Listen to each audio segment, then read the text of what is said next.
आइए हम परमेश्वर के वचन में चलें और हम परमेश्वर के वचन से निकालते हैं मत्ती की इंजील उसका 13 अध्याय। मत्ती की इंजील 13 अध्याय 24 आयत से आपके सामने पढ़ता हूँ। यहाँ यूँ लिखा है, उसने उन्हें एक और दृष्टांत दिया कि स्वर्ग का राज्य उस मनुष्य के समान है जिसने अपने खेत में अच्छा बीज बोया। पर जब लोग सो रहे थे तो उसका बैरी आकर गेहूं के बीच जंगली बीज बोकर चला गया। जब अंकुर निकले तो बालें लगी तो जंगली दाने भी दिखाई दिए। इसलिए इस पर गृहस्थ के दासों ने आकर उससे कहा, हे स्वामी, क्या तूने अपने खेत में अच्छा बीज ना बोया था? फिर जंगली दाने के पौधे उसमें कहाँ से आए? उसने उनसे कहा, यह किसी बैरी का काम है। दासों ने उससे कहा, क्या तेरी इच्छा है कि हम जाकर उनको बटोर लें? उसने कहा, ऐसा नहीं, ना हो कि जंगली दाने के पौधे बटोरते हुए उनके साथ गेहूं भी उखाड़ लो। कटनी तक दोनों को एक साथ बढ़ने दो, और कटनी के समय मैं काटने वालों से कहूंगा, पहले जंगली दानों के पौधे बटोर कर जलाने के लिए उनके गट्ठे बांध लो, और गेहूं को मेरे खत्ते में इकट्ठा करो। आमीन। परमेश्वर की आशीष उसके पवित्र वचन के पढ़े और सुने जाने पर खुदावंद प्रभु यीशु मसीह के नाम में हमेशा होती रहे। आमीन। Praise the Lord. आप लोग बैठ जाइए। God bless you all. आमीन।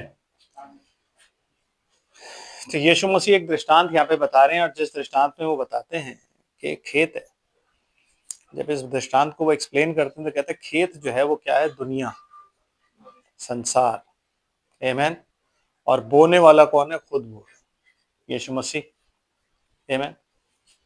तो ये दृष्टांत है, दो पहलू भ्रातो इस दृष्टांत के। एक पहलू तो यीशु मसीह खुद बता रहे हैं कि बोने वाला मनुष्य का पुत्र है, कि मैं ही हूं, तो उसके आने के बाद ही शुरू हुआ। आमीन। एक और पहलू कि अगर ये दुनिया संसार है तो किसान कौन है? खुद खुदा। आमीन। उसी ने हमें बोया और हम राज्य की संतान। आमीन। और जब उसने इन बीजों को बोया, अच्छे दानों को बोया, तो बोने के बाद बैरी ने उसमें जंगली दाना बो दिया। आमीन। समझ आ रहा है? हाँ। परमेश्वर ने अदन की बारी में एक वाटिका लगाई थी, उस वाटिका में आदम को रखा था। लेकिन जब बीज बोने की बारी आई थी तो आदम के साथ साथ एक और बीज बोया गया था। वो कौन था? बैरी। और बैरी ने अपना बीज भी बो दिया था। आमीन। जो बीज अपना फल लेकर के आया और उससे कैन पैदा हुआ। आमीन। और आदम अपना फल लेके आया, उससे हेबल पैदा हुआ, हाबिल पैदा हुआ, और हाबिल के बाद शेत पैदा हुआ। समझ आ रहा है? लेकिन जैसा कि डिनोमिनेशन हमें सिखाती हैं और कहती हैं कि आदम और हव्वा ने पाप किया। आदम ने पाप किया। आदम ने पाप किया। तो क्या आदम ने पाप किया या नहीं किया?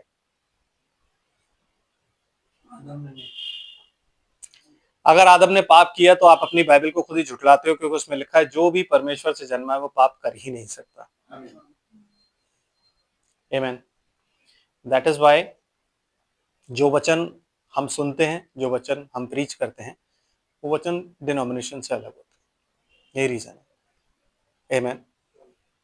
क्योंकि जब आप कोई भी वचन सुन रहे हो या आप कोई भी रेवलेशन प्रीच कर रहे हो, अगर उसका आधार ये बाइबल नहीं है, अगर ये वचन नहीं है, तो फिर वो कौन सा हो जाता है? उसको क्या बोला जाता है?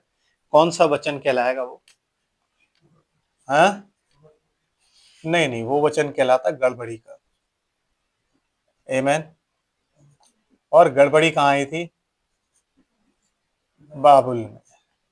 है ब्रदर? तो हम लोग कहाँ पाए जाते हैं फिर? बाबुल में। आमीन। समझ आ रहा है? क्योंकि बाइबल में क्या आया, बाबुल में क्या आया था? बाबुल में वो लोग एक रिलीजन जब बना रहे थे तो उस रिलीजन के साथ उन्होंने अपनी मैन मेड डॉक्ट्रिन भी जोड़ी थी।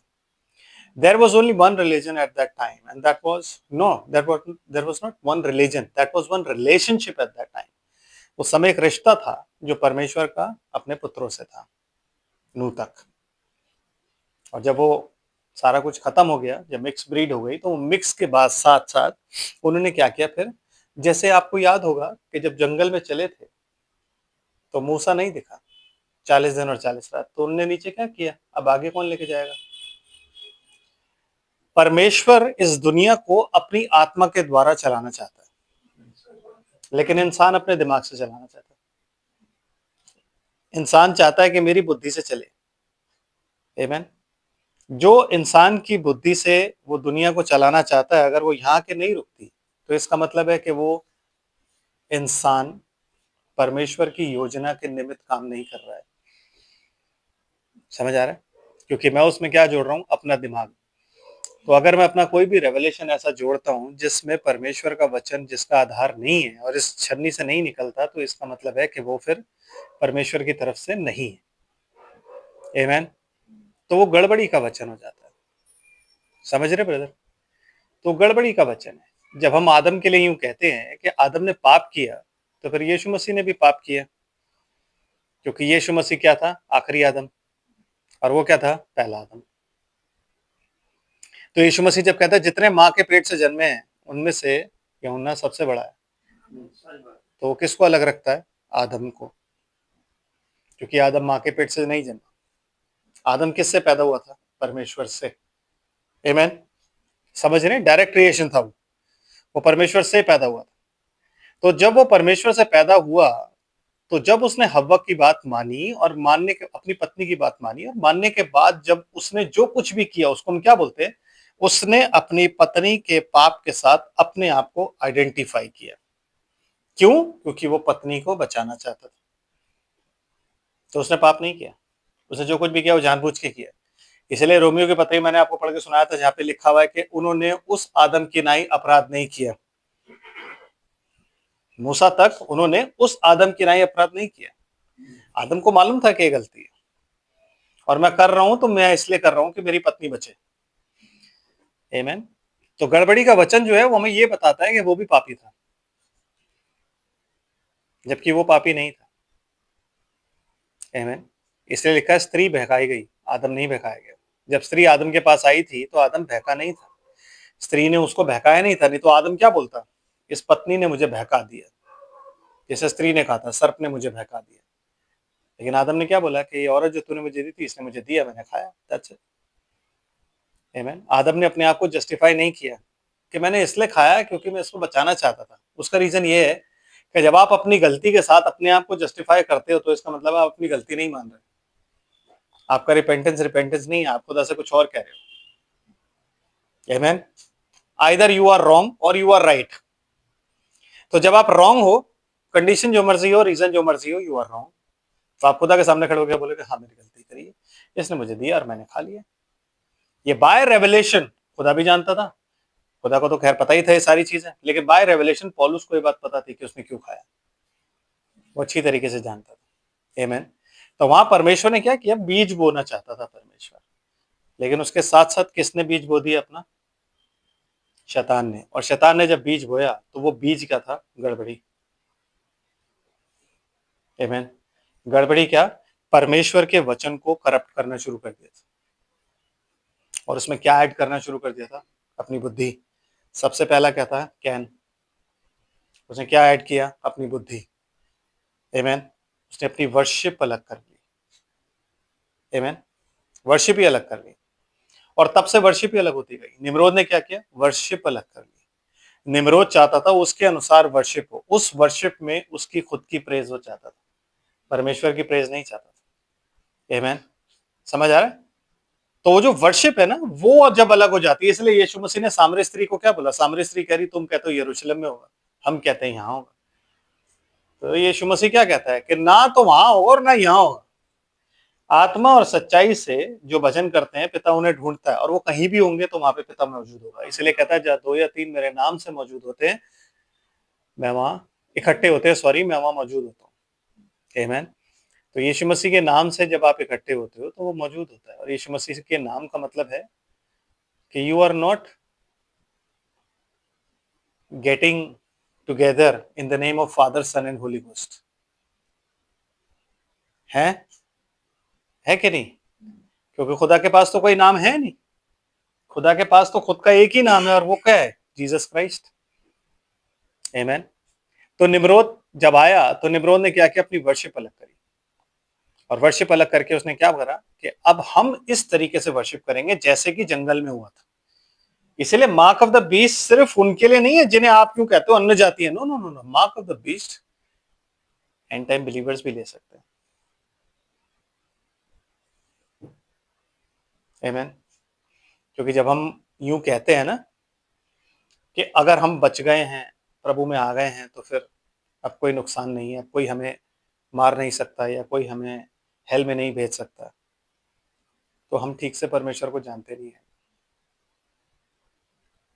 आमीन। वो कहता है कि इतना क्लोज होगा वो कि हो सके तो चुने हुओं को भी भरमा दे। ब्रदर, इस खेत में बीज किसने बोया है? यीशु मसीह ने। और साथ साथ किसने बोया है? शैतान ने। आमीन। बहुत क्लोज है मार्क ऑफ द बीस्ट। अभी धीरे धीरे जब हम चलेंगे ना इसको, जब मैं आपको क्लोजनेस दिखाऊंगा तो आप समझ जाओगे कि हमें कैसे कैसे बचना है और हम खुदा क्यों इतना अलग करके हमें रखना चाहता है। एक दाग और एक झुर्री भी हमारे ऊपर नहीं होनी चाहिए, अगर हुई तो हम खत्म हो जाएंगे। आमीन। हम निम्रोद की तरह नहीं जी सकते। निम्रोद तो अपना रिलीजन बना के चला गया, उसने जो करना था वो कर दिया। और निम्रोद ने कोई रिलीजन जो बनाया है, मैं उनको अन्य जाति में हिंदू से किए नहीं। वट एवर ही मेड, जो कुछ भी उसने बनाया वो आज तक डिनोमिनेशंस भी कर रही है, वो आज तक एंड टाइमर्स भी कई कई करते हैं। तो इसलिए ऐसा नहीं है कि वो it's a spirit brother. Religion जो है ना वो स्पिरिट है जो हमारे अंदर कूट कूट के भरी हुई है। उससे बाहर निकलना बहुत जरूरी है, और उससे बाहर सिर्फ परमेश्वर का आत्मा निकाल सकता है। आप और मैं अपने आप नहीं निकल सकते। आमीन।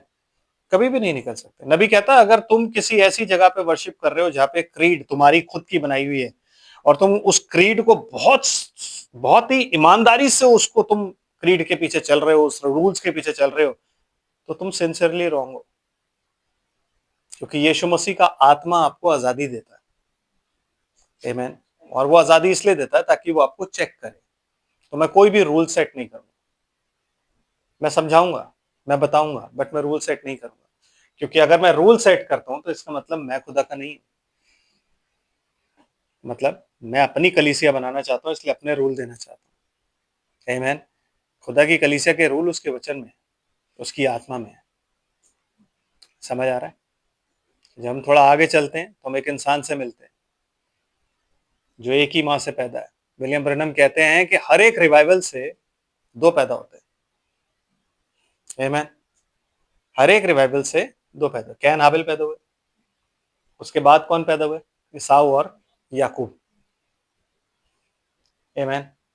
एक रिवाइवल आया, बाप एक ही है, दो पैदा हुए, कौन? ईसाऊ और याकूब। आमीन।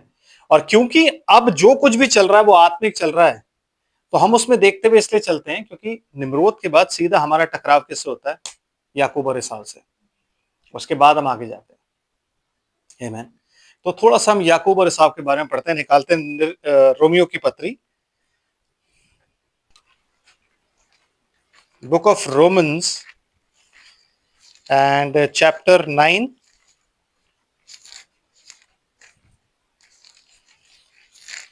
और उसकी 7 आयत से पढ़ते हैं, 7वीं आयत।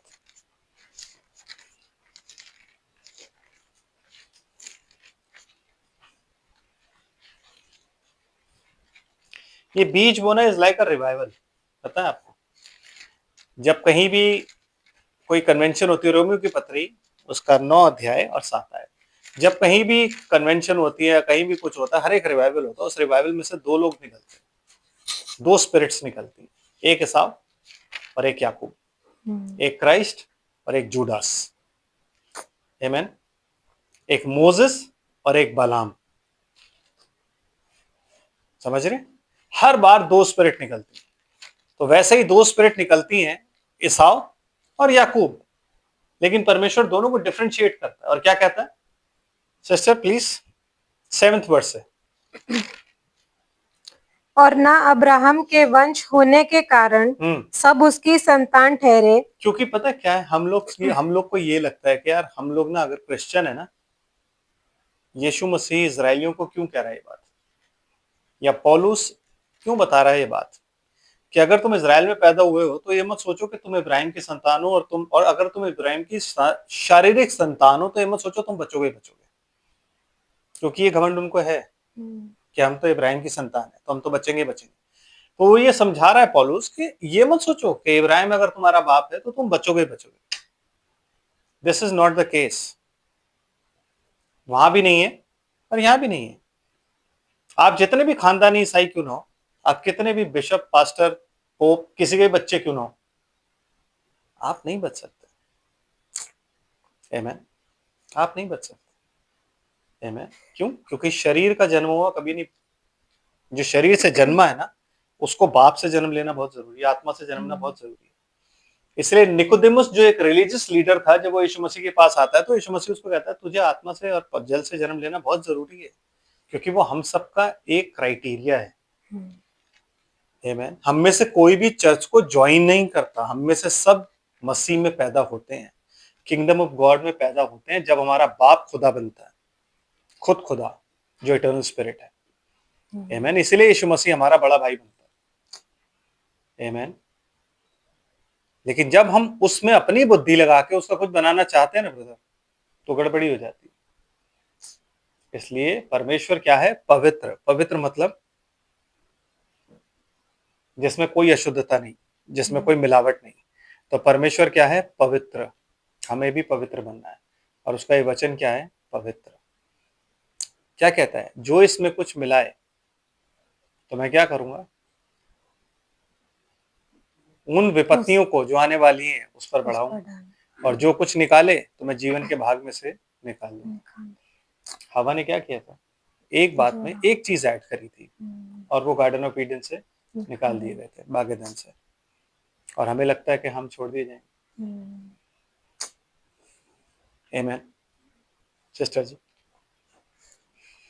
परंतु लिखा है इसाक ही से तेरा वंश कहलाएगा, अर्थात शरीर की संतान परमेश्वर की संतान नहीं, परंतु प्रतिज्ञा की संतान वंश गिने जाते हैं। देखो, संतान और वंश में फर्क है। संतान वो होती है जो शारीरिक होती है, वंश वो होता है जिसकी प्रतिज्ञा परमेश्वर ने की हुई है। ये मेरा वंश कहलाएगा, जिसे आप यूं कहते हो। संतान तो बहुत होती है, दाऊद की संतानें तो बहुत थी, वंश एक ही कहलाया, सुलेमान। इब्राहिम की संतान बहुत थी, सबको उसने अलग अलग भेज दिया, वंश एक कहलाया, मसीह, जिससे उसका वंश चला। समझ रहे हो? ये फर्क है संतान में और वंश में। तो कहता है बहुत हैं, लेकिन वंश प्रतिज्ञा का ही है सर, जिसके बारे में परमेश्वर ने बोला था कि तुझे मैं एक बेटा दूंगा और वो तेरा वंश है। वंश मतलब जिससे तेरा नाम चलेगा आगे। इब्राहिम के किसी बच्चों में से उसका नाम नहीं चला आगे, चला? किसी का नहीं चला, लेकिन वंश से आगे चला सब कुछ। जो रिकॉर्ड किया गया है वो वंश है, इजाक। इजाक से आगे चले। आमेन। समझ रहे? वैसे दाऊद से सब थे, लेकिन कौन आगे? सुलेमान। वंश से आगे चले सब। आमेन जी। सिस्टर जी फिर?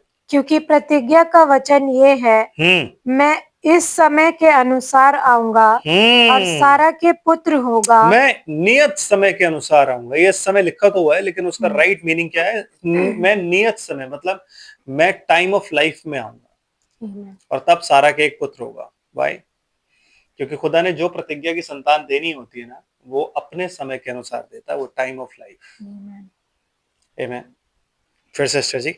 और केवल यही नहीं, परंतु जब रिबका भी एक से अर्थात हमारे पिता इसहाक से गर्भवती थी, और अभी तक ना तो बालक जन्मे थे और ना उन्होंने कुछ भला या बुरा किया था, इसलिए कि परमेश्वर की मनसा जो उसके चुन लेने के अनुसार है। नहीं, आयत पूरी नहीं हुई है। 11वीं आयत दोबारा पढ़िए। और अभी तक ना तो बालक जन्मे थे और ना उन्होंने कुछ भला या बुरा किया था, इसलिए कि परमेश्वर। वहां से आपकी आयत दूसरी शुरू हो जाती है 12? नहीं 11 ही चल रही है। 11वीं आयत का एक भाग मिस हो गया, जिसमें लिखा हुआ है और अभी तक ना तो बालक जन्मे थे और ना उन्होंने कुछ भला या बुरा किया था, कि उसने कहा कि जेठा छुटके का दास होगा। ये आपकी बाइबल में नहीं, ये 12 में है। और इसलिए जहां आपने पढ़ा है वहां से मेरी 12 शुरू हो जाती है हमारी, अच्छा, है ना? 2 लाइनें ज्यादा है। ओके, पढ़िए। इसलिए कि परमेश्वर की मनसा जो उसके चुन लेने के अनुसार है, कर्मों के कारण नहीं। देखो, परमेश्वर की जो मनसा होती है ना, वो चुन लेने पे होती है। Gift and callings are without repentance. परमेश्वर ने अगर आपको चुन लिया ना, तो फिर उसने आपको चुन लिया, और उसने आपको आज नहीं चुना, उसने आपको कब चुना है? आदि से पहले। आमीन। तो परंतु बुलाने वाले के कारण है, बनी रहे। उसने कहा, वो जेठा। आपके कर्म जैसे मर्जी हो brother, but if he has called you, तो कोई कुछ कर नहीं सकता। कर्म आपके जो मर्जी हो, उसको पता है कि आपके क्या कर्म होंगे। ऐसा नहीं है कि उसको नहीं पता कि आप क्या गलतियां करोगे। ऐसा नहीं है कि उसको नहीं पता कि आप आगे जाके क्या झेलोगे। ऐसा नहीं है कि उसको नहीं पता कि आप कैसे कैसे काम करोगे। लेकिन उसने एक बार बुला लिया तो बुला लिया। आमीन। वो उसकी पूर्व ज्ञान के अनुसार उसको मालूम है कि मैंने किसको बुलाया। फिर चाहे वो कितना भी गलत क्यों ना हो, कुछ भी उसने गलत क्यों ना हो, परमेश्वर उसे यहीं भुगता के जाएगा। ब्रदर, कई बार हमें लगता है ना, हम लोग सोचते हैं कि यार हमारे साथ इतना बुरा क्यों हो रहा है। हमें थैंक यू करना चाहिए खुदा का कि जो कुछ भी है यहीं झेल के जाओ। आमीन। कि जब मैं यहां से ऊपर जाऊं ना, तो मैं बिल्कुल कोरा हूं, है ना? मैं यहाँ का कोई भी हिसाब वहां लेके ना जाऊं। तो इसलिए खुदाबंद जो भी है यही झेल लो, और प्रभु तेरे अनुग्रह में होकर अगर झेलूंगा ना, तो तेरी ग्रेस साथ रही तो झेलता चला जाऊंगा। आमीन। लेकिन अगर आप यहाँ पे जो कुछ भी बीत रहा है कुड़ कुड़ कुड़ कुड़ करते रहोगे, तो आपको समझ में नहीं आएगा कि आपके साथ क्यों हो रहा है, क्योंकि पीछे आपने कुछ किया होगा। तो इसलिए आज हो रहा है। आप चाहते हो कि आप ये ना झेलो और ऐसे ही चले जाओ। तो अगर आप ऐसे ही चले जाओगे, तो वो सारे हिसाब जो रह गए हैं वो आप लेके चले जाओगे, और फिर आप जजमेंट पे खड़े होगे वहां। और जब आप जजमेंट पे खड़े होगे, तो आपने खुद मांगा था कि मुझे ले जा, मुझे नहीं झेलना, तो क्या कहते, देख तेरा हिसाब तो आधा रहता है। समझ आया? समझ आ रहा है कि नहीं? यस। तो इसलिए जो झेल रहे हो तो अच्छा है, झेल के चले जाओ। इसलिए खुदा कहता है कि ऐसा बेटा कौन सा है जिसकी ताड़ना बाप से नहीं हुई है। आमीन। तो अगर वो आपकी ताड़ना कर रहा है, तो आप पुत्र समझ के उसको समझ लो कि परमेश्वर मेरी ताड़ना क्यों कर रहा है, क्योंकि मुझसे प्यार करता है। वो नहीं चाहता मेरा कोई रिकॉर्ड खराब हो, और जब मैं फाइनल ऊपर जाऊं तो शैतान खड़े होकर कह सके कि ये बंदा कैसे आ गया, इसके तो अभी इतने पाप बाकी हैं। क्योंकि आपके पाप परमेश्वर के पास नहीं है, आपके पाप शैतान लिखता है। परमेश्वर ने तो आपकी किताब फाड़ दी, अब शैतान लिख रहा है। वो जाके कहेगा ये भी बाकी, ये भी बाकी, ये तो हिसाब पूरा नहीं हुआ, क्योंकि मुद्दा ही है ना भैया वो। आमीन। यस सिस्टर, फिर क्या हुआ? उसने कहा, जेठा छोटे का दास होगा। हाँ जी। जैसा लिखा है, मैंने याकूब से प्रेम किया। जैसा लिखा है, मैंने याकूब से प्रेम किया। कब? पैदा होने के बाद नहीं। यस, आदि से पहले। और परंतु एसाव को अप्रिय जाना। क्यों? क्या गलती थी बेचारे? He was a good son, very good son. जैसे कैन था ना, बहुत रिलीजियस था। कैन कोई पापी आदमी नहीं था। नो, आई मीन पापी मेरे कहने का मतलब है कोई धोखेबाज नहीं था। आमीन। पाप तो था उसके अंदर कि उसने परमेश्वर के वचन का विश्वास नहीं किया, बट वो बहुत सिंसियर था, और वो सिंसियरली रॉन्ग था। आमीन। समझ रहे? सिंसियरली वो क्या था? रॉन्ग था। तो वही सेम स्पिरिट जब यहाँ पे आती है, क्योंकि वो चली चली आ रही है, तो जब वही चीज एसाव में आई, तो परमेश्वर कहता मैं उसे पहले से जानता था, इसलिए मैंने लिखा कि मैंने उसे अप्रिय जाना। तो जब इंग्लिश की बाइबल में लिखा ना, मैंने उसे हेट किया, तो ब्रदर उस हेट का मतलब नफरत नहीं है। प्लीज अंडरस्टैंड, परमेश्वर नफरत नहीं करता किसी से, क्योंकि परमेश्वर दुष्ट के मरने से भी प्रसन्न नहीं होता। तो वो एसाव से कैसे नफरत कर सकता है? अगर करता वो नफरत, तो कभी भी इजरायलियों को यूं नहीं कहता कि तुम ये पहाड़ के ना बार बार से निकलना, क्योंकि ये सारा पहाड़ किसका है? एदोम का, और ये सब मैंने उसे दे रखा है। तो अगर यहाँ पानी भी लोगे तो पैसे देना। आमीन। और बाहर बाहर से निकलना सारे। समझ रहे हो बात को? यस। लेकिन अप्रिय का मतलब क्या हुआ? कि उसने एसाव को अप्रिय जाना। चलो जेनेसिस में चलते, जेनेसिस में जाके देखते हैं क्या कहता है परमेश्वर। उत्पत्ति और उसका 25 अध्याय और 29 आयत।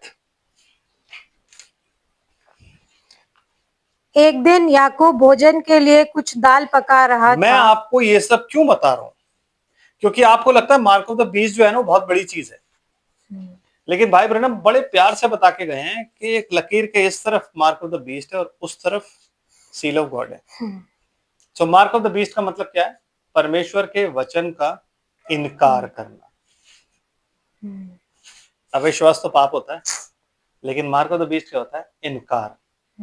तो कैन ने इनकार किया था जब परमेश्वर ने उसे बोला ना कि ये तू अगर अच्छा करेगा तो तेरी भी स्वीकार की जाएगी, तो ये रखा है तेरे लिए मेमना, चढ़ा दे इसको। तो उसने इनकार किया कि नहीं। तो जब आप परमेश्वर के वचन का इनकार करते हो ब्रदर एंड सिस्टर, तब जानते बूझते, तब मार्क ऑफ द बीस्ट आपके ऊपर आता है। आमीन। पाप का मतलब तो ये होता है कि हम भी पापी थे, हमें पता ही नहीं था परमेश्वर के वचन में क्या लिखा हुआ है, लेकिन अब हम जान गए और हम जानते बूझते जब गलती करते हैं तब प्रॉब्लम आती है। आमीन। तब हम मार्क ऑफ द बीस्ट लेते हैं। इसलिए इस चीज से बड़ा ही चौकन्ना रहना है, क्योंकि ये इतनी करीब है कि हो सके तो चुने को भी भरमा दे। आमीन। तो रिवाइवल हुआ, दो पैदा हुए, एक याकूब एक एसाव। आमीन। यस सिस्टर, फिर क्या हुआ? एक दिन याकूब भोजन के लिए कुछ दाल पका रहा था। क्यों? क्योंकि याकूब जो था वो अपनी माँ का लाडला था और वो घर में काम करता था, बट एसाव वॉज बहुत जबरदस्त बंदा था, पर्सनालिटी उसकी बहुत जबरदस्त थी। वो जाता था, शिकार मारता था, लेके आता था, निडर था, बाप के लिए मीट लेके आता था, बाप को बहुत पसंद था उसके हाथ का बनाया हुआ मीट, और सब कुछ उसमें बड़ी अच्छी क्वालिटीज पाई जाती थी। इसलिए कहती है बाइबल के कर्मों के द्वारा नहीं है, एसाव के कर्म याकूब से ज्यादा अच्छे थे। कर्मों के अनुसार अगर देखें तो एसाव बेटर था याकूब से एनी टाइम। आमीन। लेकिन कर्मों से परमेश्वर आपको कभी भी नहीं चुनेगा। आप कर्म जैसे मर्जी रखो। लोग कहते हैं ना परमेश्वर दिल देखता है, तो दिल देखता है, और दिल इसीलिए देखता है कि अगर आपके दिल में पाप हुआ ना, यीशु मसीह कहता है जो कुछ अंदर है ना वो बाहर आता है। आमीन, है ना? तो जब लड़कियां, जब चर्चेस में जो हमारी बच्चियां, हमारे बहनें हैं, जब वो टाइट टाइट कपड़े पहन के कहते हैं गॉड सीज द हार्ट, परमेश्वर जो है वो दिल को देखता है, तो वो साथ में ये नहीं जानती, उनको कभी पादरियों ने बताया कि यीशु मसीह ने कहा था कि जो कुछ दिल में वही बाहर आता है। मैं समझ रहे? यस। ये चीज कभी नहीं बताई उन्हें, ये कभी नहीं बताया कि तुम कौन हो, तुम पर्ल हो, तुम एक मोती हो। मोती कहाँ मिलता है? मोती एक शेल में मिलता है, वो शेल में ही पनपता है जब तक वो अपने असली जौहरी के पास, जो कि उसका हस्बैंड होता है, नहीं पहुंच जाता। तब तक वो क्या होता है? ढका रहता है। ये बात नहीं बताई। आमीन। इसीलिए वहां क्या है? गड़बड़ी। इसीलिए उसे क्या बोला जाता है? बाबुल। आमीन। समझ रहे हैं? लेकिन यहाँ क्या है? आजादी, आत्मा की आजादी। और इस आजादी को आप इतना आसान मत समझो, इस आजादी में ही सारे जांच पड़ताल है। Yes sister. और एसाव जंगल से थका हुआ आया। क्योंकि वो बाप के लिए ना शिकार करने गया था, क्योंकि उसकी आदत थी शिकार का मांस खाने की, उसके बाप की। आमीन। फिर क्या हुआ सिस्टर जी? तब एसाव ने याकूब से कहा, वह जो लाल वस्तु है, उसी लाल वस्तु में से मुझे कुछ खिला। एसाव ने पूछा क्या बना रहा है तू? मतलब आप सोचो, एसाव इतना बड़ा मीट ईटर था कि उसे पता ही नहीं था कि दाल बन रही है मसूर की, है ना? जब हम ये कहते हैं सब्जी मैं तो खाता ही नहीं, तो ब्रदर आप देखो ग्लूटनी क्यों पाप बोला जाता है। ग्लूटनी आपको पता ना, बाइबल में ग्लूटनी जो है वो पाप है। क्यों? एसाव की वजह से।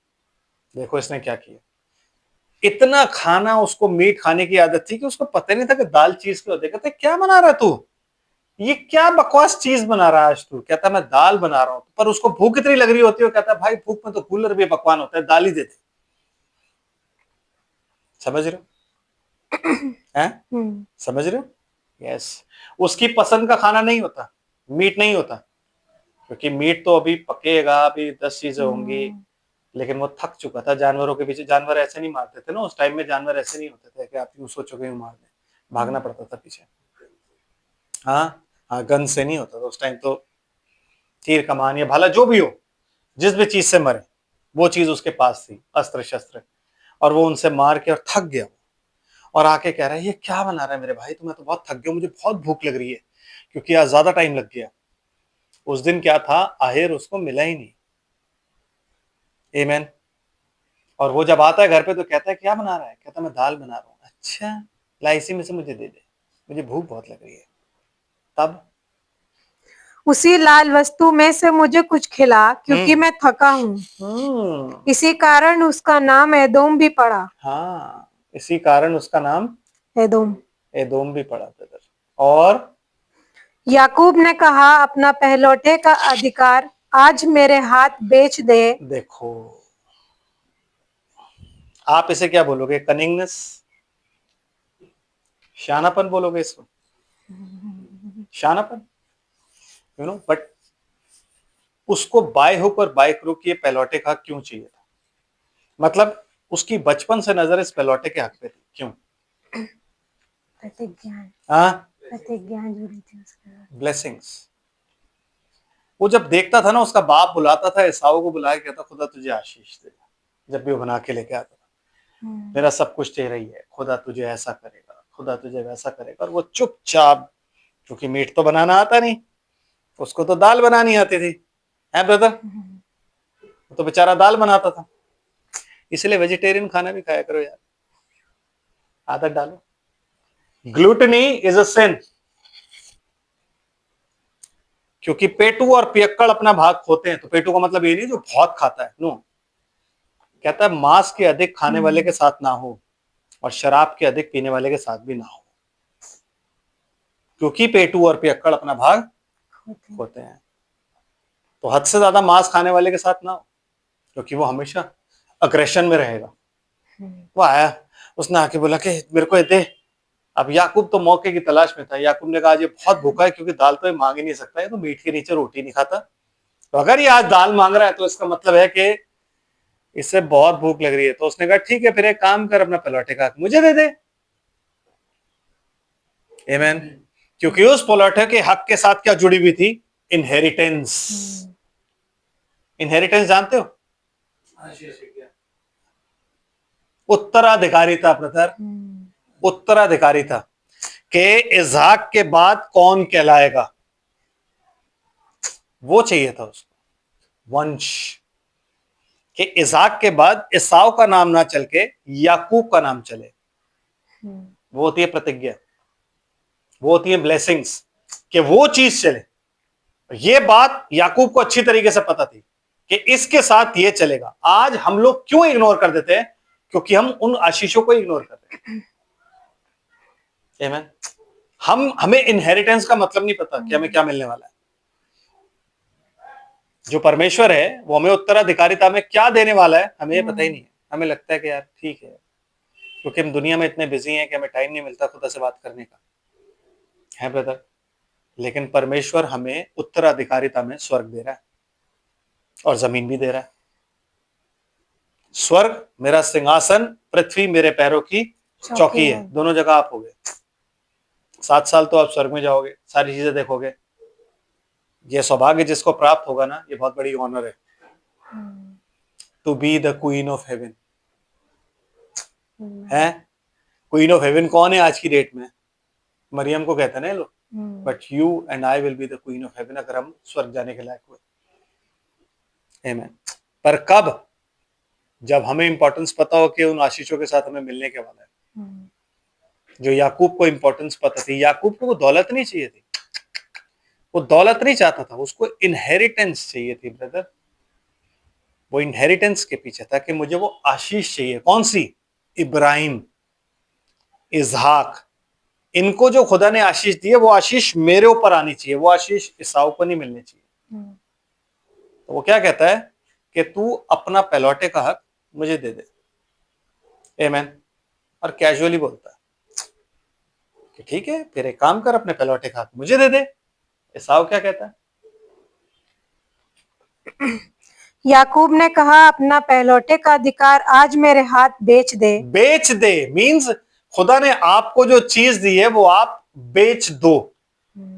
हर चीज बेचने की और पाने की कीमत होती है। मैंने आपको बहुत पहले ये बात बताई थी एक बार कि कुछ भी आप अचीव करना चाहते हो ना, यू हैव टू पे द प्राइस। आमीन। कुछ भी चीज अगर आप पाना चाहोगे ना तो आपको प्राइस पे करना है।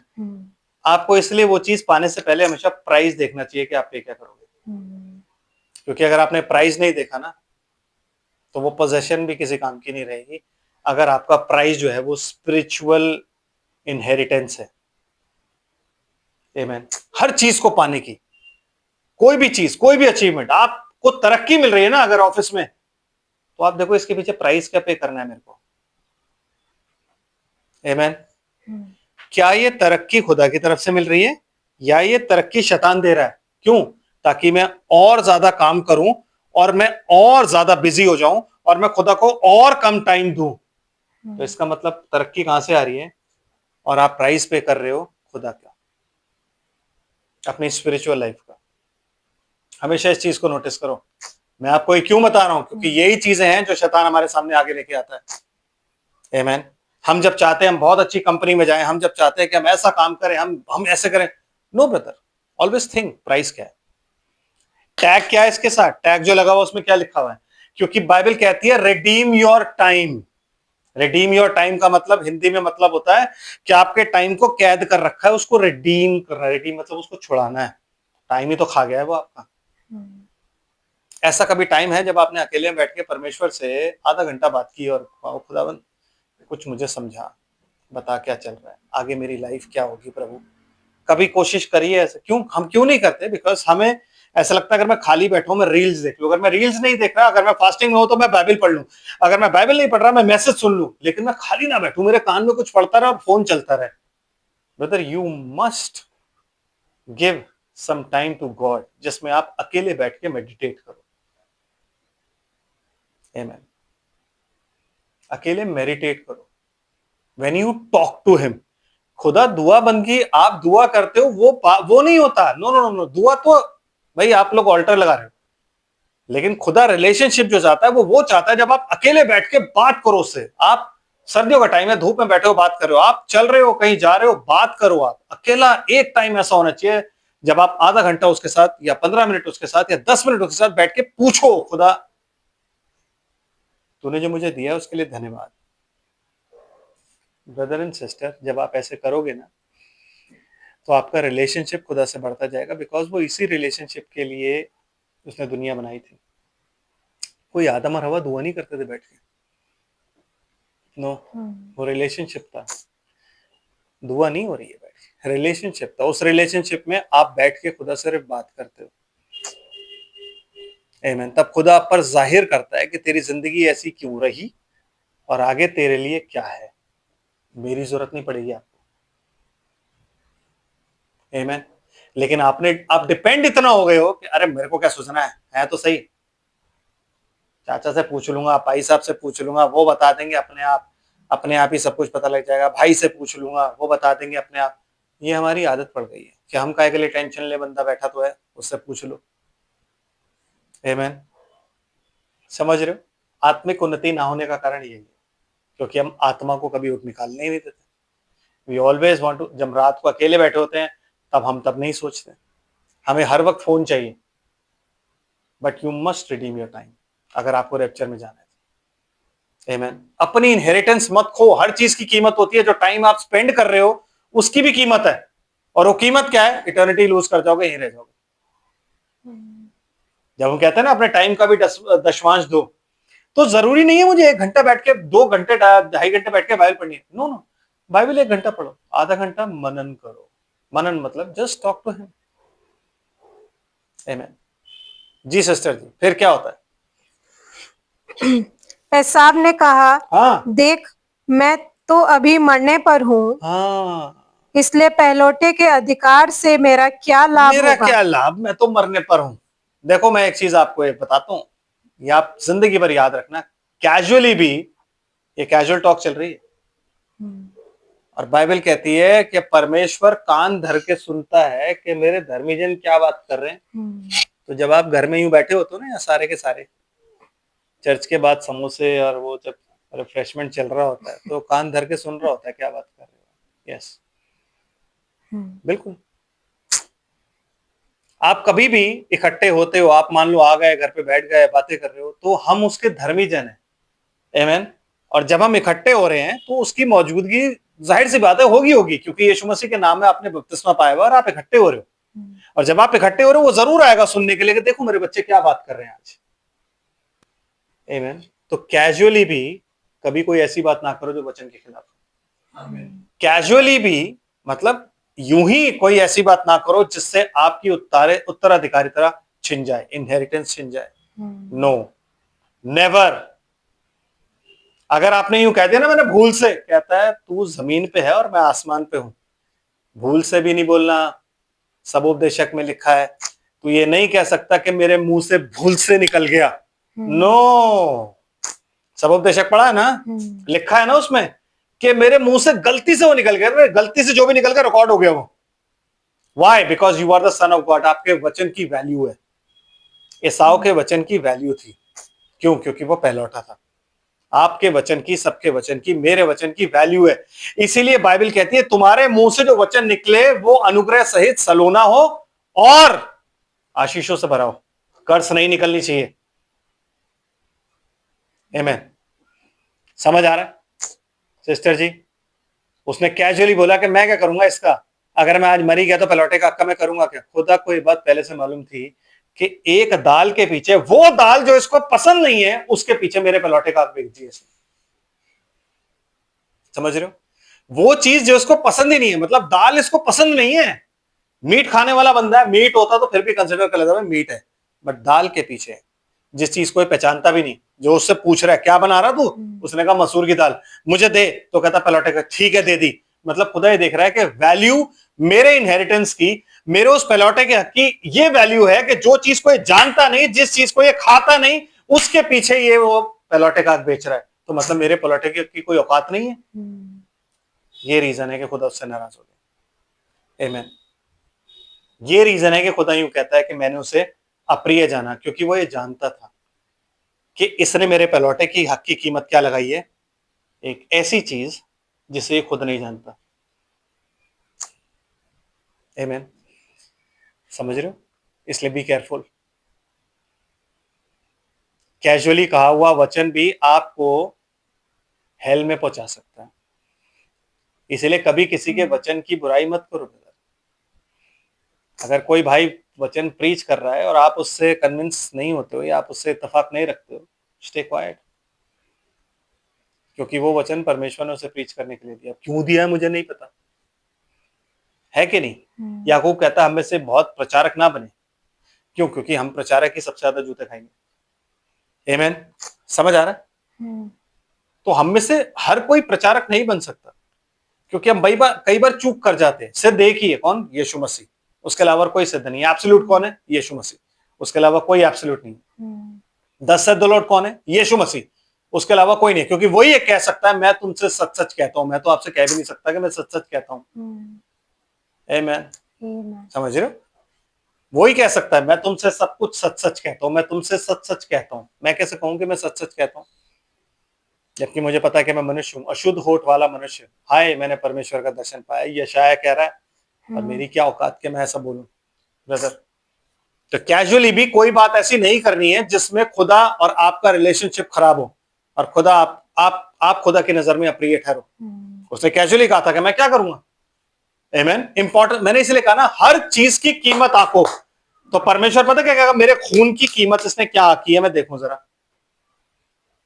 यस, इसीलिए आज क्यों कहता है कि उसने यीशु मसीह के खून को पैर से रौंदा। क्यों? इसलिए क्योंकि एक ऐसी दाल के लिए जिसे वो जानता भी नहीं था, जिसे कभी उसने खाया भी नहीं था, उस दाल के लिए उसने अपने पलौटे का बेच दिया। बेच दिया ब्रदर, बेचा उससे। फिर जी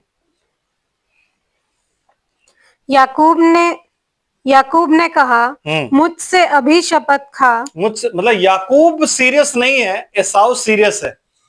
ओ सॉरी, एसाउ सीरियस नहीं है, याकूब सीरियस है। याकूब हर चीज को प्रेयरफुली आगे रख रहा है, कह रहा मुझसे भी शपथ खा। अब आप अगर शपथ खाओगे, उस जमाने में जो शपथ खाई जाती थी वो कैसी शपथ होती थी?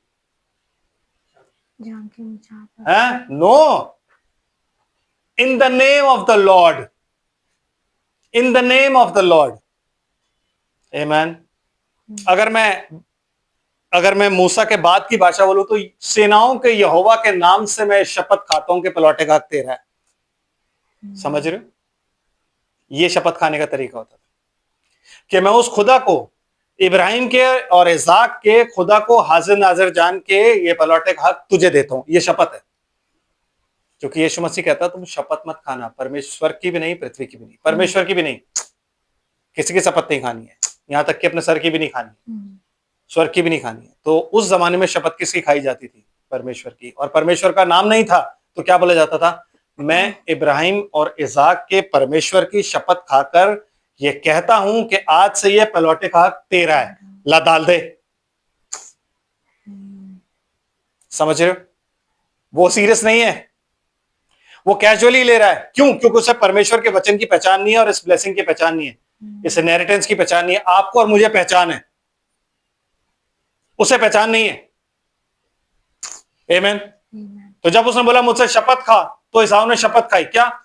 मैं इब्राहिम और इसाक के परमेश्वर की शपथ खाकर ये कहता हूं कि आज से जो पहलौटे का हक है वो तेरा है। मेरे भाई अब तो दाल दे दे। वो मजाक ही कर रहा है, लेकिन परमेश्वर सीरियसली ले गया, एंड याकूब भी सीरियसली ले गया। है जी? समझ रहे हो? गड़बड़ी का वचन क्या होता है? जब बचपन से हमें ना सिखाया जाए कि ब्रदर परमेश्वर के वचन को जो अहमियत देनी है वो परमेश्वर के वचन की अहमियत है, और उस पर खरा निकलना है और उस पर खरा खड़े रहना है। तो जब मैं अभी आगे चलूंगा ना, तो बहुत सी चीजें आपको ऐसी बताऊंगा कि जो लोग क्लेम करते हैं कि हम परमेश्वर के वचन में खरे हैं, गड़बड़ी कर रहे हैं, गंभीर गड़बड़ी कर रहे हैं। आमीन। Yes sister. अतः उसने उससे शपथ खाई और अपना पहलौठे का अधिकार याकूब के हाथ बेच डाला। कितने में? दाल। एक कटोरी दाल, एक बाउल दाल। ऐसा हो सकता है ब्रदर कि आपको इतनी भूख लग रही हो कि आप जाके एक गंदी सी चीज के लिए, जिसे आपने कभी खाया नहीं, किसे कुछ नहीं, आप होटल वाला आपको बोलेगा ठीक है तू मेरे नाम लिख दे, आप ऐसा कर सकते हो? उसने किया।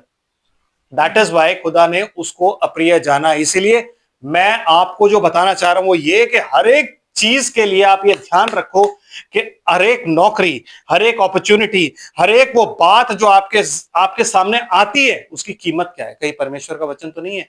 इसीलिए पौलुस क्या कहता है? ये चीज मेरे लिए उचित तो थी पर मेरे लाभ की नहीं थी। मैंने हर एक उस चीज को जो मेरे लाभ की थी कूड़ा जाना। क्यों? क्योंकि वो उसकी स्पिरिचुअल लाइफ, उसकी कीमत क्या थी उन चीजों की? उसकी स्पिरिचुअल लाइफ। और जिस चीज की भी कीमत स्पिरिचुअल लाइफ थी, उसने सबको कूड़ा जाना। आपको और मुझे ऐसे ही बनना है। तोलो, आपने स्वर्गदूतों का न्याय करना है। तोलो कि इसकी कीमत क्या है, क्या दे रहा हूं मैं इसकी कीमत में। आमीन। सिस्टर जी। इस पर याकूब ने एसाव को रोटी और पकाई हुई मसूर की दाल दी। अब बोल रहा है मसूर की दाल, अभी तक क्या था? लाल चीज। क्यों? क्योंकि जैसे ही पलौटे का हक दिया ना, अब ये चीज आइडेंटिफाई हो गई कि क्या थी? मसूर की दाल। है जी? अभी तक उसकी नजर में उसकी आइडेंटिटी नहीं थी। तो याकूब ने उसे बोला ले मसूर की दाल है, तेरे को देता हूं। तड़के के साथ खाएगा बिना तड़के? कहता जो भी है जैसी भी है दे दे। उसने उबली भी दे दी। केले खा ले, कलौंजी का तड़का लगा के देना तेरे को, तो ऐसे ही खा ले। और ब्रदर उसने वो दाल खा के सोचा कि सब कुछ मेरा ही है। आमीन। यस। बोलने थोड़ा ना कुछ होता, ऐसा थोड़ा ना होता कि मैंने बोल दिया और हो गया। No brother, God is serious. जो आपने बोल दिया ना, गॉड इज सीरियस। इसीलिए कान धर के सुनता है कि आप क्या बात करते हो। Speak carefully, speak carefully. आमीन। समझ आ रहा है? परमेश्वर के वचन का ज्ञान ना होने के कारण ही उसकी प्रजा नाश होती है। ये ज्ञान आप रखो। डिनोमिनेशन का क्रीड ना होने के कारण प्रजा नाश नहीं हुई कभी भी। उसने तो क्रीड ने खुद नाश कर दिया है, डॉगमास ने खुद नाश कर दिया है। वही सबसे बड़ी कंफ्यूजन है कि आपको यही नहीं पता कि कौन से चर्च में आपको जाना है, डिनोमिनेशन में कौन से, मेथोडिस्ट में, बैप्टिस्ट में, कैथोलिक में, किस में जाऊं? नहीं पता आपको, कंफ्यूजन। आपको यहां आना है और इसका ज्ञान रखना है, क्योंकि अनंत जीवन ये है कि वो तुझ अद्वैत परमेश्वर और यीशु मसीह को जिसे तूने भेजा है जाने। यूं ही ना कह दे कि बेटा है यीशु मसीह, नो, जाने। आमीन। सिस्टर जी फिर क्या हुआ? और उसने खाया पिया और उठकर चला गया। हाँ, कैजुअली खाया पिया, उसने कहा ठीक है भाई आज दाल भी खा ली, चलो बढ़िया है, कोरमा तो रात को खाना ही हमने। आमीन। और जी फिर यो एसाव ने अपना पहलौठे का अधिकार तुच्छ जाना। एग्जैक्टली अब ये डिक्टेट कौन करा रहा है? परमेश्वर। किसको? मूसा को। कह रहा है यो एसाव ने ना, यो मूसा ये लिख कि यो एसाव ने अपने पलौटे के अधिकार को क्या जाना? तुच्छ। क्योंकि ब्रदर अगर वो अधिकार उसके पास होता ना, वो कभी मर नहीं सकता था। आमीन। मर सकता था? नहीं। उसकी कोई हानि हो सकती थी? नहीं। हमारी और आपकी कभी हो सकती है? नहीं। क्यों? क्योंकि हमारे पास अधिकार है भाई, हमारे पास राइट है। पूरी दुनिया में तूफान आ सकता है, आपके और मेरे साथ नहीं आ सकता। ब्रदर एक बार ब्रदर यूबर्ट आए थे, उन्होंने बड़ी अच्छी बात बताई थी। कहते हैं अगर आपके एरिया में अगर अर्थक्वेक भी आ गया ना सिटी में, आपका एरिया बचेगा आपकी वजह से। Because God cannot destroy you with the world. वो दुनिया के साथ आपको कभी नहीं मारेगा, क्योंकि आपने दुनिया से अलग होकर मसीह में अपने आप को आइडेंटिफाई किया हो, तो दुनिया के साथ आपको कैसे मार देगा? समझ रहे हो? क्योंकि आपने उसके पहलौठे के हक को तुच्छ नहीं जाना। जब आपको मिला ना, आपने ग्रैब कर लिया और आप लेके बैठ गए। आमीन। समझ रहे हो? इसलिए किसी भी चीज के लिए उसको तुच्छ नहीं जानना है। मैं इसका क्या करूंगा? अरे ठीक है बाद में हो जाएगा, कोई बात नहीं, बोल दिया, बोलने थोड़ी ना कुछ होता है। कर्म नो। आप अपने बाप की जितनी मर्जी सेवा कर दो। दो तरीके के विश्वासी हैं, दोनों प्रीचर हैं। एक पहलौठे का हक चाहता है, आमीन, और दूसरा चाहता है मैं अपने बाप की सेवा करके ना खाना खिला खिला के उसको अपने उससे ले लूंगा। ले पाया? नहीं ले पाया। जब आशीष का टाइम आया तो उसने आशीष किसको दी? याकूब को, एसाव को नहीं दी। क्यों? क्योंकि खुदा ने किया था। Steps of the righteous is ordained by God. खुदा ने जानबूझ के आज देर करवाई थी, क्योंकि वो पहले से जानता था क्या करेगा। यस सिस्टर जी फिर आगे हो गया, पूरा हो गया? जी। हो गया ना कि इस तरीके से याकूब ने तुच्छ जाना। इसका रिजल्ट क्या हुआ? इसका कुछ रिजल्ट भी होना चाहिए। आमीन। तो हम चलते हैं इसके लिए इब्रानियों की पत्री, ताकि इसका रिजल्ट देख लें। इब्रानियों 12, इब्रानियों 12 14 आयत से। ब्रदर मैं जो आपको ये चीज बता रहा हूं ना, ये गड़बड़ी, ये मार्क ऑफ द बीस्ट के छोटे छोटे चीजें हैं जो आपको मार्क ऑफ द बीस्ट दे सकते हैं। आमीन। ये वो इनहेरिटेंस है जो कहता है याकूब, इब्राहिम, इजाक और याकूब के साथ वो लोग स्वर्ग में भोजन करेंगे, परमेश्वर के भोज के भागी होंगे। टाइम बहुत हो गया, बस ये करके खत्म करते हैं। यस। सबसे मेल मिलाप रखो और उस पवित्रता के खोजी हो जिसके बिना कोई प्रभु को कदापि ना देखेगा। He is talking physical and spiritual both। कि फिजिकली अपने आप को पवित्र रखो, लेकिन स्पिरिचुअली जो वचन आपको दिया गया उसमें मिलावट मत करो। नो, दैट इज वो क्या हो जाता है, फिर गड़बड़ी आ जाती है उसमें। और जहां गड़बड़ी आई वो वचन क्या बना दिया आपने? बाबुल का वचन। और उस अगर आपने वो गड़बड़ी डाली तो आप प्रभु को कभी नहीं देखोगे, हैं? आप प्रभु को कभी नहीं देखोगे। जो आदम और हवा थे वो हमेशा परमेश्वर को आमने सामने देखते थे, लेकिन जिस दिन उन्होंने वचन में गड़बड़ी मिलाई हवा ने, उस दिन के बाद से उन्होंने देखा नहीं। उसके बाद से सिर्फ आवाज सुनाई दे रही है। They can not see God. आमीन। उसके बाद ऐसा नहीं है कि वो आदम वहां पे खड़ा हुआ है और परमेश्वर उसके लिए कह रहा है ले मैं मेमना बलि कर रहा हूं, तेरे को दे रहा हूं और ये तू कपड़े पहन। नो नो नो, खुदा आदम को बताता है कि तूने ये करना है, बिकॉज खुदा पहला प्रीस्ट था। उसने तो मेमना बलि कब कर दिया? आदि से पहले। अब किसे करना है? आदम को। क्योंकि अपने लिए हर किसी को खुद बलि करना होता है, इसलिए याकूब और इसीलिए कैन और हाबिल ने किया। तो आदम ने अपनी पत्नी और अपने लिए अलग अलग एक एक मेमना बलि किया और अपने लिए चढ़ाया, परमेश्वर को भेंट चढ़ाई और उसके बाद उसी के कपड़े पहन लिए। आमीन। जितने पहलौठे ये हुए थे, शेत, एनोश, जितने, इन सब ने एक एक मेमना ही चलाया, 10-10 नहीं चलाते थे। नूह के बाद आके शुरू हुई है वो चीजें। आमीन। उससे पहले कभी नहीं था, एक एक मेमना चलाया जाता था। जब जवान हो जाते थे एक मेमना चढ़ाते थे, परमेश्वर स्वीकार करता था। समझ रहे? तो खुदा ने किसी के लिए नहीं चढ़ाया, खुदा ने तो एक बार चढ़ा दिया था, अब आदम कर रहा है सब कुछ। यस सिस्टर फिर क्या हुआ? ध्यान से देखते रहो, ऐसा ना हो कि कोई परमेश्वर के अनुग्रह से वंचित रह जाए, हाँ, या कोई कड़वी जड़ फूट कर कष्ट दे और उसके द्वारा बहुत से लोग अशुद्ध हो जाएं। उसके द्वारा बहुत से लोग अशुद्ध हो जाए। मतलब आपको चर्च में भी देखना है, ये अपने झुंड में भी देखना है कि कोई कड़वी जड़ ना फूट रही हो, क्योंकि उसके कारण लोग अशुद्ध हो जाएंगे। सो चेक, और उस चेकिंग के लिए you must have discernment. Amen. Yes sister ji, फिर ऐसा न हो कि कोई जन व्यभिचारी, हाँ जी, या एसाव के समान अधर्मी हो। अधर्मी मतलब जिसने परमेश्वर के वचन पर विश्वास ना किया हो। कैसे? जो कि कैन ने किया, विश्वास नहीं किया। उसके बाद किसने किया? एसाव। तो वो क्या हो गया? अधर्मी। तो कोई जन व्यभिचारी या एसाव की तरह अधर्मी। आमेन। तो आपके चर्च में रिवाइवल में दो लोग आएंगे ही आएंगे। कौन? याकूब और एसाव। याकूब भले ही आपको देख के लग रहा होगा कि यार ये बंदा ये नहीं आएगा, और वो भाई तो बहुत अच्छे हैं यार, शरीफ हैं, चर्च के हर काम में आगे रहते हैं। नो ब्रदर, एक एसाव है और एक याकूब है। आमेन। यस सिस्टर जी, फिर या एसाव के समान अधर्मी हो, जिसने एक बार के भोजन के बदले, एक बार के भोजन मतलब उसने ये भी नहीं सोचा कि चल शाम को खा लूंगा, मैं कोई मर थोड़ी ना रहा हूं। उसको लग रहा था मैं मर ही जाऊंगा आज, इतनी भूख लग रही थी उसको। जैसे आपको होता ना कभी कभी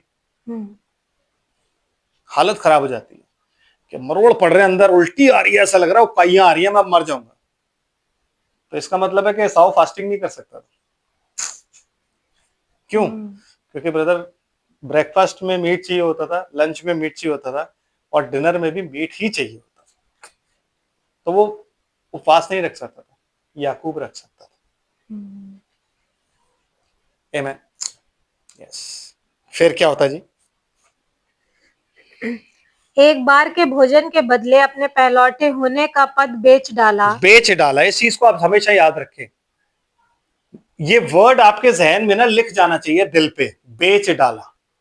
आमेन। ताकि आपको ये याद रहे कि जो कुछ भी आप पाओगे उसके एवज में आप कुछ ना कुछ पे करोगे। ये बात मैं शैरन को हमेशा बताता था, अपनी बेटी को, जब भी वो कहती थी ना पापा ये, मैं कहता था बेटे हर चीज की कीमत होती है। अगर आप कहते हो ना मेरे को एक जूता बहुत महंगा और एडिडास का और ब्रांडेड शूज चाहिए, कोई कीमत है। आमेन। हर चीज की कीमत। लास्ट ईयर उसने मुझसे बोला ना कि मुझे पापा आईफोन लेना है, मैंने कहा उसकी कीमत है, और उसकी कीमत क्या है? गुलामी। किसकी गुलामी? शैतान की, मिस्र की। क्योंकि आपको हर महीने किस्तें देनी है, तो क्या हो गया? गुलामी। टेंशन दिमाग में रहेगी। चर्च छुड़वा दिया, सब कुछ छुड़वा दिया, सब कुछ करवा देता है वो। क्यों? क्योंकि उसको पता है कि भाई अब ये फंस चुका है। Brother always be careful. Yes sister please. तुम जानते हो कि बाद में जब उसने आशीष पानी चाहिए, बाद में उसने चाहता था कि मुझे आशीष मिले, याकूब के आगे जाके वो रोया और दहाड़े मार मार के रोया। आमेन। और फिर आशीष पानी चाहिए तो अयोग्य गिना गया। किसके द्वारा? इसहाक के द्वारा नहीं। इसहाक तो उस टाइम में पता है क्या सोच रहा था? इसहाक उस टाइम में सोच रहा था कि मेरा बेटा मुझे धोखा देके चला गया, कितना खराब लड़का। सही उसका नाम याकूब नहीं रखा डंगा मार, सही नाम रखा उसका बिल्कुल। देखो मुझे भी धोखा देके चला गया। आमेन। ये तो उसे बाद में रिबका ने बताया कि डियर आपके इस बड़े लड़के ने अपना पलौटे होने का हक बेच दिया था उसको दाल के पीछे। तब जब वो लाबान के पास जा रहा था तो उसने फिर उसको आशीष दी इसहाक ने, और बोला वहीं जाके शादी करना, यहाँ मत करना। क्योंकि तब तक उसे पता लग गया था कि वो बेच चुका है। आमीन। तो ब्रदर बाद में जितना मर्जी हम रिपेंट कर ले, नहीं मिलेगा। The word is warning you. परमेश्वर का वचन ही आपको वार्न कर रहा है। आमीन। कोई कितना भी आपको कह दे कि कोई बात नहीं, कुछ नहीं होता, नो। जहां मेरे परमेश्वर के वचन और परमेश्वर के प्रेम की बात आती है, जब उसने मुझे अधिकार दिया है पलौटे का, आप सबको अधिकार दिया उसने। आप जानते हो इस सृष्टि से जो पलौटे का अधिकार है वो आपके पास है। आमीन। तो वो आपके पास है, तो इस चीज को याद रखना। यस सिस्टर पूरा कर दो। और आंसू बहा बहा कर खोजने पर भी मन फिराव का अवसर उसे ना मिला। ब्रदर मन फिराव का अवसर ही नहीं मिला उसको।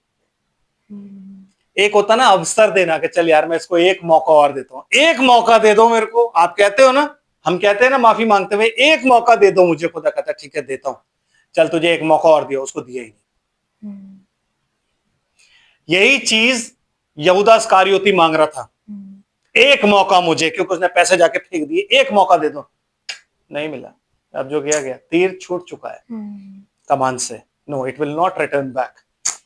ब्रदर एंड सिस्टर, एक मौका और वो मांग रहा था खुदा से। खुदा ने कहा नहीं बेटा, आप बेच चुके हो और वो कोई और खरीद चुका है। जो चीज आपकी थी आप उसे बेच चुके हो, अब मैं आपको किसकी दूं? तो मौका कैसे दूं? मौका तो मैं तब दूंगा जब मेरे पास कुछ एक्स्ट्रा हो। मेरे पास कुछ एक्स्ट्रा नहीं है। आमेन। मेरे पास सबके हिस्से हैं। आमेन। तो मैं उनके हिस्से में से निकाल कर तेरे को नहीं दूंगा ना। तेरा तूने खुद बेचा है, तो बेटा मैं अब तुझे क्या दूं? कुछ नहीं, कुछ नहीं है।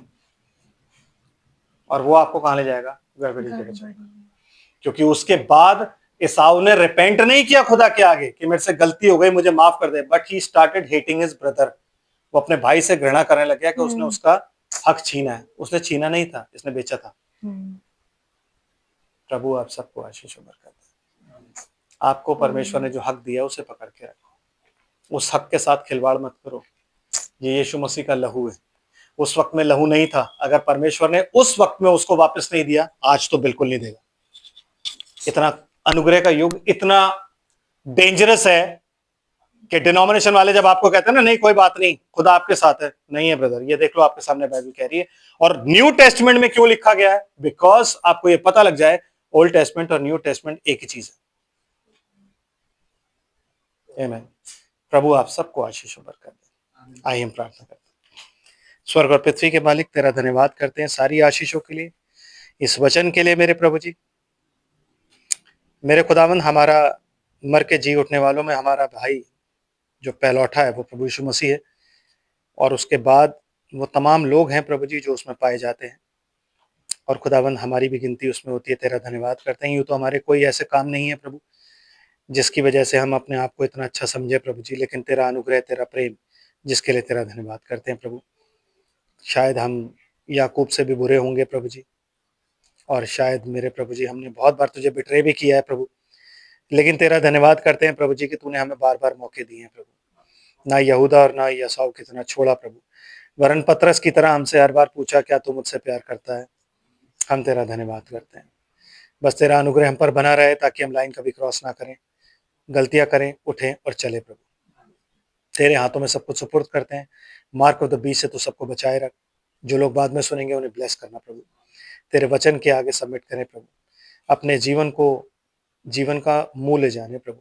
ये जाने के तेरा बेशकीमती लहू हमारे लिए बहाया गया प्रभु, और तेरे वचन में बने रहे। सब कुछ तेरे हाथों में सुपुर्द करता हूँ प्रभु जी। बच्चे अभी जाएंगे प्रभु, तो इनके साथ होना ताकि ये सही सलामत पहुंचे। तेरे नाम का धन्यवाद करें। इस वक्त में मेरी प्रार्थना सिस्टर नैना के लिए प्रभु, जिनकी तबीयत ठीक नहीं है प्रभु। मैं खुदा उन प्रभु यीशु मसीह के नाम में प्रभु जी उनकी हर एक बीमारी को, चाहे वो बुखार हो, चाहे वो खांसी हो, चाहे वो जुकाम हो, चाहे वो कुछ भी क्यों ना हो, मैं बीमारियों को नहीं जानता प्रभु, मैं सिर्फ प्रभु यीशु मसीह को जानता हूँ। और मैं ये जानता हूँ प्रभु जी कि तेरे वचन में लिखा है तेरे कोड़े खाने से हम चंगे हो चुके हैं प्रभु। प्रभु उस चंगाई को क्लेम करता हूँ प्रभु यीशु मसीह नासरी के नाम में, जो तूने सिस्टर नैना को दी है मेरे प्रभु जी।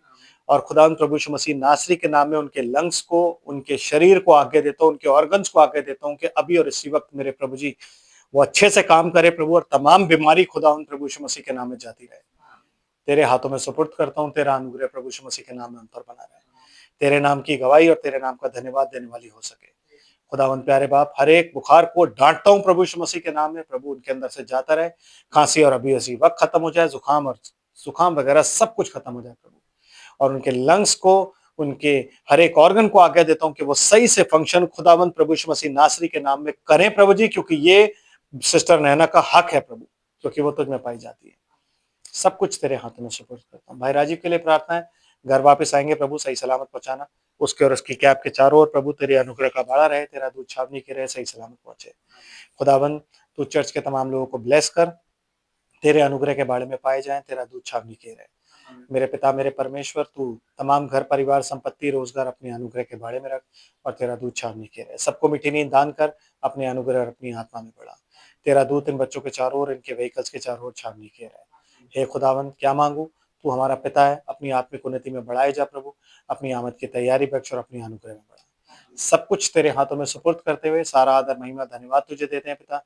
और मेरे परमेश्वर, अपनी धन्यवाद की भेंट और प्रार्थना अपनी किसी को भी लियाकत से नहीं, वरन आपके प्यारे और इकलौते बेटे यीशु मसीह के बहुत कीमती नाम में आपकी पवित्र वेदी पे समर्पित करते हैं। दया से आप इसे सुने और ग्रहण करें, आमीन।